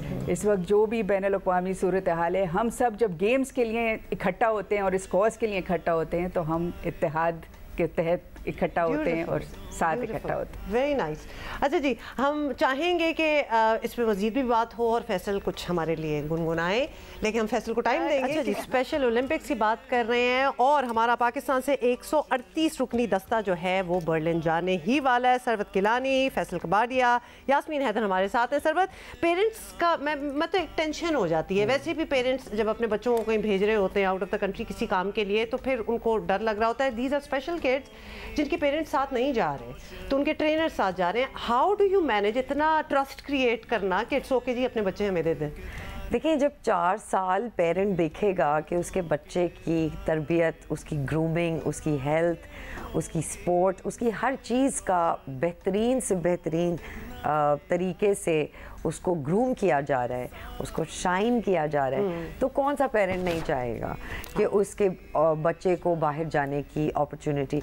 And in fact जब वो नेशनल और रीजनल में ही ट्रैवल करते हैं विद इन द सिटीज़, उनका प्रोसेस ऑफ ट्रैवलिंग अलोन वहीं से शुरू हो जाता है। सो वो जो ट्रस्ट है पेरेंट का, वो 4 साल का जो पहला साल होता है उसमें शुरू हो चुका होता है। So by the end of those 4 years they are super excited, parents भी इतने एक्साइटेड होते हैं, पेरेंट्स आपस में भी एक दूसरे को जानना शुरू कर देते होंगे, it becomes part of a family, you know, वो पैकिंग भी कर रहे हैं, हमारी चीज़ें भी रख रहे हैं, बैग्स भी तैयार कर रहे हैं, they want to be part of the process। बच्चे की स्पेशल नीड्स होती हैं, उस हिसाब से सबको पता होता है बताना। यास्मीन आपा आपसे पूछना चाहेंगे कि जाहिर है इन बच्चों का सफ़र आगे भी बढ़ना है, इन्होंने आगे भी जाना है, इनकी उम्रें भी बढ़नी है, फिर नए बच्चों ने भी आना है, उन्होंने भी ये तरबियत हासिल करनी है। जो बच्चे इस प्रोसेस से गुजर जाते हैं, आप लोग SOP मदद करता है उनको ज़िंदगी में आगे प्रोग्रेस करने में? ज़ाहिर है ये तो बहुत बड़ा सपोर्ट सिस्टम है जो आप फराहम कर रहे हैं, but once this is over then what's next? बिल्कुल, हर बच्चा जो है वो अपने जिस लिमिट तक खेल सकता है खेलता है, then those kids also become mentors to younger kids. और हमारा एक बड़ा अच्छा यंग एथलीट प्रोग्राम है, डिफरेंट प्रोग्राम्स हैं हमारे मूवमेंट में जहां आप हिस्सा ले सकते हैं। तो एक हेल्दी एथलीट नेटवर्क है, एक यंग एथलीट प्रोग्राम है, एक अभी हमारा प्रोग्राम शुरू हुआ है access the inaccessible, about reaching out to special kids in rural areas. ये मुख्तलिफ प्रोग्राम्स हैं। अभी सरवत ने जिक्र करा फैमिलीज़ का, तो हमारा एक बहुत बड़ा फैमिली सपोर्ट नेटवर्क है which is also volunteer driven, जहाँ ये सब पेरेंट्स हिस्सा बनते हैं, ये बच्चे भी फिर इसका हिस्सा बनते हैं और इसमें हेल्प करते हैं। तो यानी दीज एथलीट्स जो चुने जाते हैं फिर आगे जाते हैं, they are not from only the bigger cities, they are from everywhere. Not at all. एक हमारी अभी अवार्ड विनिंग डॉक्यूमेंट्री बनाई है एक इरानियन अमेरिकन डायरेक्टर ने, called as far as you can run. जी बिल्कुल। तो वो अगर आप देखें तो उसमें तीनों स्टोरीज जो हैं they are of interior rural areas, जहाँ से बच्चे जो हैं आए हमारे प्रोग्राम में, और उनकी ना सिर्फ उनकी, उनके ख़ानदानों की, उनकी पूरे विलेज की जो है ना इस पूरे प्रोग्राम से इम्पैक्ट हुआ। And that is the ultimate aim, to lift humanity. चले हम ये पता है कॉज ये इन बच्चों को देख के आपके अंदर एक अजीब सी फीलिंग पैदा होती है। मैं आपको शायद अल्फाज में एक्सप्लेन नहीं कर सकता, हमारी इतनी मुलाकातें भी रही हैं। सो आपा this platform and otherwise भी if you ever need us we are always there. Thank you so much. Thank you for all your support. जहाँ बुलाएंगे हम आ जाएंगे. Very good. So लेकिन चूंकि न्यू एंट्रेंट फैसल है तो फैसल से बात हम करना चाहेंगे। फैसल आप तैयार हो गए कुछ 1-2 लाइनें हमें सुनाने के लिए? I will really request everybody who's watching this कि जिस तरह हम दूसरे स्पोर्ट्स को फॉलो करते हैं, we should follow special Olympics 17 तारीख से है, स्पोर्ट्स हैं, you know, and these are our athletes. और हम सुबह उठ के व्हाट्सएप पे कोई बुरी खबर होती है तो फौरन फॉरवर्ड कर देते हैं। We should forward when we win medals. अच्छी बात की आप। खुशियों के लिए हम इंतजार कर रहे होते हैं। इंशाल्लाह 17 तारीख से 25 तारीख तक हमारे एथलीट्स जाके सारा इंटरनेट पे सारा कुछ मिल जाता है, और सारे मजेदार स्पोर्ट्स हैं, table tennis, badminton, swimming, football. So it's gonna be fun. So it is gonna जबरदस्त। तो ये आपने फैसल की इंस्ट्रक्शन, और वैसे भी एग्जैक्टली आपने यही कहा है कि स्पोर्ट्स में तो इंटरेस्ट जाग ही जाता है, और खासतौर पे जब when we are winning, and ये बच्चे विनिंग बच्चे हैं क्योंकि दे बिन हियर, हमें पता है इनका कॉन्फिडेंस लेवल। ट्रेनिंग के हवाले से भी पूछना चाह रही हूँ, लेकिन पहले फैसल आपका कुछ सुनना है। ये है आँख के तारे, ये किरणों के धारे, राहें होंगी इनसे रोशन, देखो वो दिन आएगा। बस आगे पता है कि आप कम सो के भी माशाल्लाह अच्छा ही गाते। वेरी नाइस, बहुत अच्छा लगा, और इतना मीनिंगफुल इसके वर्ड्स भी हैं। वेरी क्विकली एंड फाइनली ये बता दें, ट्रेनर्स माशाल्लाह big contingent of trainers as well. जब हम टीचर्स की बात करते हैं तो हम कहते हैं कि टीचर्स को भी ट्रेंड होना चाहिए पाकिस्तान में, अदरवाइज वो बच्चों की वो एजुकेशन नहीं होती। Same goes with the trainers here as well. बिल्कुल जी, बिल्कुल। हर कोच जो है वो अपने शोबे में ट्रेन होते हैं, चाहे वो एथलेटिक्स के हों, बास्केटबॉल के हों, टेबल टेनिस के हों। And because we are part of ये एक बैनुल अक़वामी मूवमेंट, तो हर चीज़ डिफाइंड होती है, रूल्स, रेगुलेशंस, गाइडलाइंस बाहर से आती है, हम उसको फॉलो करते हैं, इसको लोकली एग्जीक्यूट करते हैं नेशन वाइड, कराची से गिलगित तो ये नहीं हो सकता कि वहाँ पहुँच के कहें जी हमें तो पता ही नहीं था कि ये खेल के सेलेक्ट करके बच्चे आगे आ रहे होते हैं जैसे हमारे अदरवाइज निज़ाम। बिल्कुल, और मज़े की बात ये है कि अब हम जो जा रहे हैं वर्ल्ड गेम्स में, ये दुनिया का लार्जेस्ट इंक्लूसिव स्पोर्ट्स इवेंट है, तो ये कोई छोटी बात नहीं है, ये बहुत बड़ी बात है। एंड उम्मीद यही है कि आप लोगों की दुआओं से हमारे बच्चे आगे बढ़ें, एफर्ट्स करें।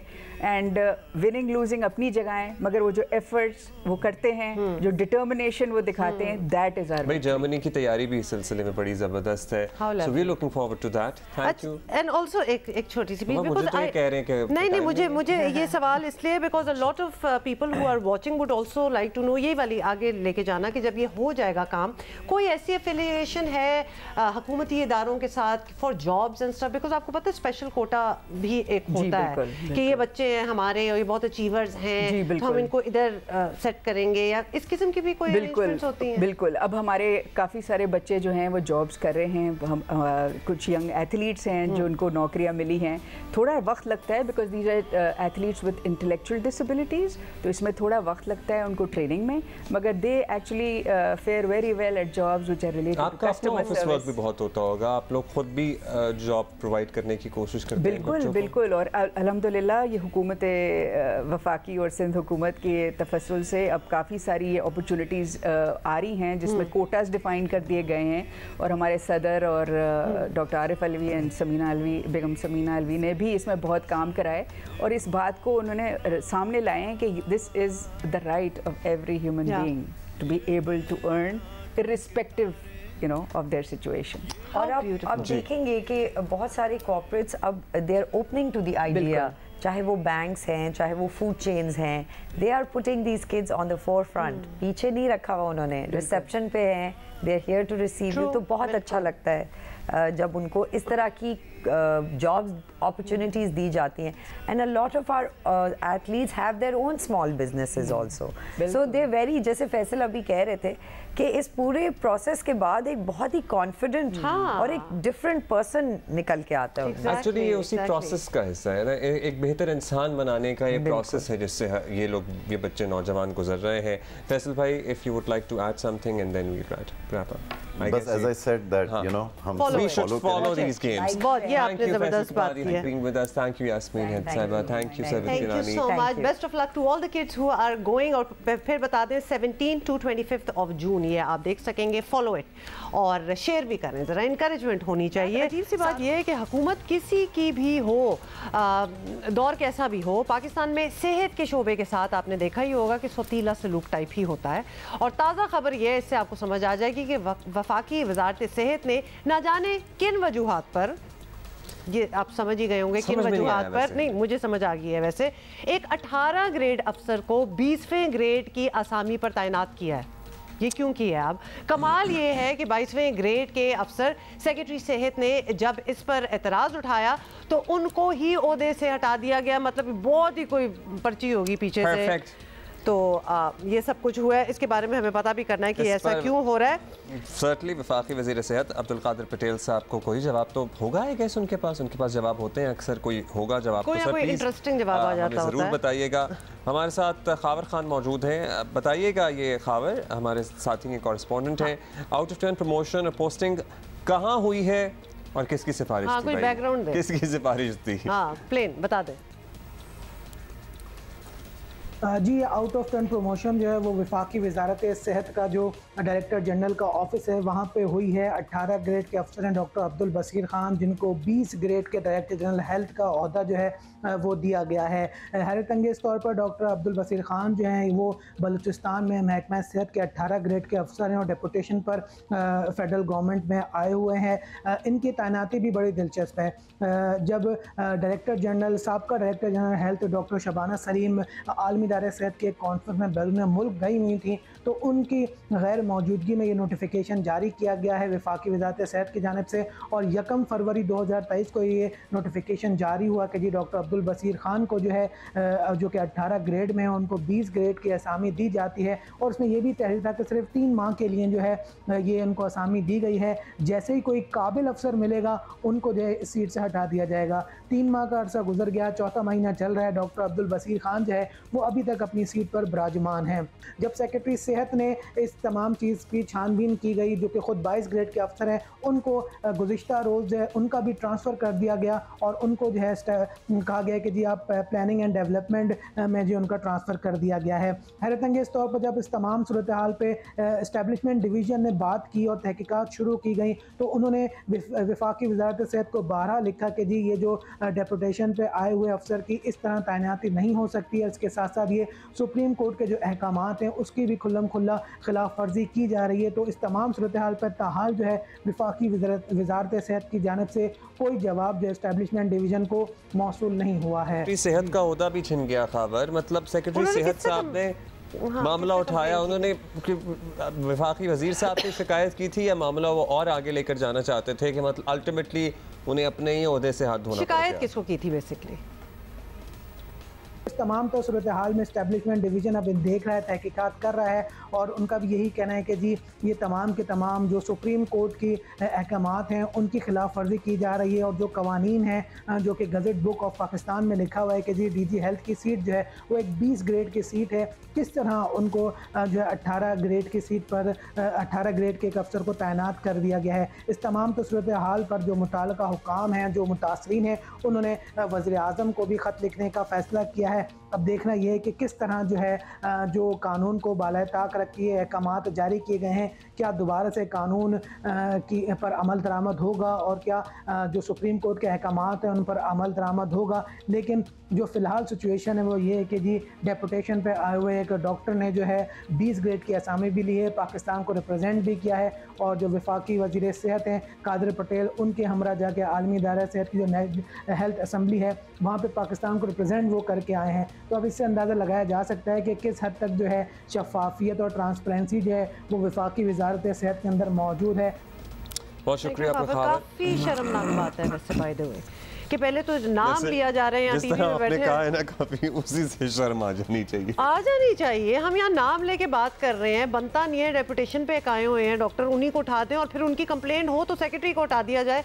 मतलब कौन हो कि व्हाट्स गोइंग ऑन हियर। और ये चीज़ है, ये वो चीज़ें हैं जो हमारे मुल्क में बड़ी मुश्किल हो जाती है। डिजर्विंग लोगों को वो ओहदे नहीं मिलते, डिजर्विंग लोगों को वो पोजीशन नहीं मिलती। ये कल्चर है। ट्रेजेडी ये कि चीजें छुपती नहीं है। ट्रेजेडी क्या अच्छी बात है कि चीजें ट्रेजेडी तो नहीं है, तो शुक्र है कि बात सामने आई है। तो बात ट्रेजेडी ये है कि ना छुपने के बावजूद होती रहती हैं। सो इतना सुप्रीमली कॉन्फिडेंट हो आप अपनी रॉन्ग डूइंग्स में कि क्या कोई फर्क नहीं पड़ता। नहीं, खबर आ रही है तो नहीं अब्दुल्ला, ऊपर से रॉन्ग डूइंग तो एक ही हुई ना कि उसको कर दिया, उसके बाद उसको प्रोटेक्ट किया जा रहा है कि जिसने कंप्लेन की उसको हटा दिया गया। तो ये क्यों प्रोटेक्शन दी जा रही है? व्हाई? ये आउट ऑफ टर्न प्रमोशंस, ये बाय द वे ये तो चले एक एग्जांपल था, ये रैम्पेंट है। This happens, this has become a culture. जो खुद को तो पता ही होगा ना कि यार I don't deserve to be over there, तो खुद ही थोड़ा सा शर्मा जाए। नहीं, कोई नहीं शर्माएगा क्योंकि जगह मिल गई और उसके बाद पाकिस्तान को रिप्रेजेंट भी किया जा रहा है बाहर। सो कहीं किस्से थे पैसे देकर ACDC लगने के और वो किस्से ज़बान ज़द-ए-आम थे। अभी आउट ऑफ टर्न प्रमोशंस का मामला है। मतलब किसी दौर में भी मेरिट को ऐसा लगता है मलूज़े खातिर नहीं रखा जाता। खैर जिसने इंक्वायरी की उसको भी फारग कर दो। ये देखो जरा कमाल। हम क्विकली आपको ये भी बताना चाहते हैं कि ICC वर्ल्ड टेस्ट चैंपियनशिप का फाइनल कल ओवल में शुरू होगा। बाय द वे वैसे अगर आप में इतना स्टेमिना है, क्या मैं सॉरी वहीं फंसी हुई थी पीछे। वर्ल्ड टेस्ट चैंपियनशिप का फाइनल हो रहा है कल ओवल में। ओके ठीक है। ऑब्वियसली टेस्ट मैच देखना वैसे अभी बहुत सब्र आजमा काम है, लेकिन चूंकि वर्ल्ड चैंपियनशिप का फाइनल है तो आप देख सकते हैं फाइनल में ऑस्ट्रेलिया और भारत की टीमें मद्दे मुकाबले होंगी और भारत की जो टीम है ये दूसरी बार टेस्ट चैंपियनशिप का फाइनल खेल रही है। और तो यानी इंडिया खुद अपना वर्ल्ड कप खेल रहा है तो हमारे उसमें एशिया कप में रोड़े अड़ाने, मतलब that's not very good. Let's see क्या होता है। थोड़ी सी शर्मनाक बात है ये भी है। एक्चुअली अगर फाइनल जो है वो ड्रॉ टाई या ख़त्म कर दिया गया तो ऑस्ट्रेलिया भारत को मुश्तरका तौर पर by the way combined champions होंगे और 12 जून और 2 फाइनल का रिजर्व डे है। टेस्ट चैंपियनशिप है, टेस्ट चैंपियनशिप की बात कर रहे हैं। सो जो हैं क्रिकेट फैनेटिक्स वो तो फॉलो करेंगे, वो तो सिर्फ फैनेटिक्स ना फॉलो करें, क्रिकेट फैनेटिक्स करें, इंथुजियास्ट करें और ये भी दुआ करें कि एशिया कप का भी कुछ हल निकल अभी आए। आपको पता है फैसल कपाटिया भी हमसे पूछ रहे थे ऑफ एयर, भाई क्या बना एशिया कप का, तो हमने कहा कुछ नहीं बना एशिया कप का फिलहाल। भारत अपनी उसी and it would be a tragedy अगर ये इंडिया की वजह से ये सब कुछ ना मामला ये जो रुका हुआ है और आगे ना बढ़ सका, that would be a tragedy for all cricket lovers and enthusiasts as you were saying. satisfying. अच्छा जी, so this is it? This is it, और भी खबर देना चाहते हैं? So हमने फॉलो करना है, हम आप बता रहे हैं दोबारा से 17 से 25 जून तक होंगे ये स्पेशल ओलंपिक्स के मुकाबले। एंड आप देखें ना विजुअल्स, आपको यूट्यूब और इंटरनेट पे सब कुछ अवेलेबल होता है। So you if you start watching them you would really enjoy them. You would enjoy them like any other sport. और जब ये आप हमारे बच्चे देखेंगे ना, because we have met some of them, वो हमारे शो पे आ चुके हैं, दे आर अमेजिंग। मतलब आप उनको इनकरेज करना चाहते हैं, you want to you know root for them कि हमारे ही बच्चों को जीतना चाहिए और इंशाल्लाह दे आर क्वाइट केपेबल। ऐसा ही होगा। They are quite capable. That is it for today. Inshallah, we're going to see you tomorrow.